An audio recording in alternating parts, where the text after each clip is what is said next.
So it's the middle of July, which means that Anthrocon was a few weeks ago now, and this is the first time that I haven't been there in a few years.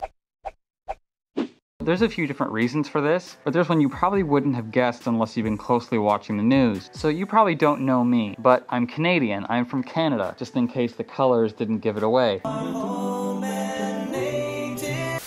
What does that mean? That means that for most conventions, you're crossing a border. Most conventions are in the States, no surprise there.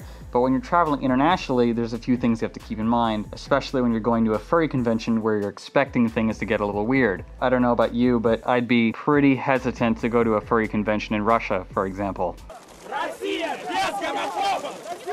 The US isn't exactly the same type of deal, but America's relationship with the rest of the world has changed a little over the last couple of years. In case you haven't been closely watching the news, the US is in the middle of starting a trade war with most of your closest allies and biggest trading partners, brought on by excessive tariffs and taxes by goods being imported into your country, like Canada. And because Canada's economy is comparatively pretty small compared to the United States, we're about the population of California, for example, this is gonna hurt our economy a lot more than it's gonna hurt yours. The U.S. has launched a tariff challenge with the World Trade Organization against Canada. With the stroke of a pen, Trump made Canada incredibly uncompetitive.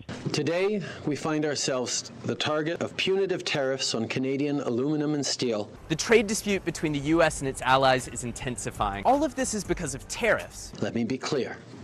These tariffs are totally unacceptable. Let me give you some examples in the last few months. Shell moved $12 billion out of Calgary to Texas. ConocoPhillips moved $17 billion out of Canada. For 150 years, Canada has been the United States' most steadfast ally. We've heard U.S. Commerce Secretary Wilbur Ross make two arguments. That one, that Canada is not actually a national security threat, but this is a way to leverage at the NAFTA negotiating table. America first!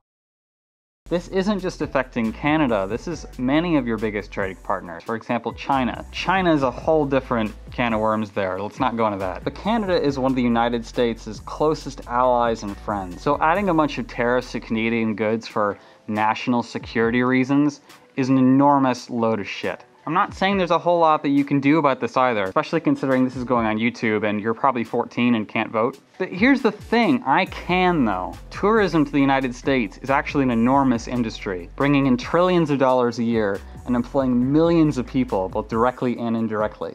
It's very important to the United States, actually. So if you feel this isn't fair, as someone who this might be affecting, maybe take your business and funny monopoly money somewhere else. I highlighted directly to the president, Canadians did not take it lightly. There's also the safety aspect too, but that's kind of another topic.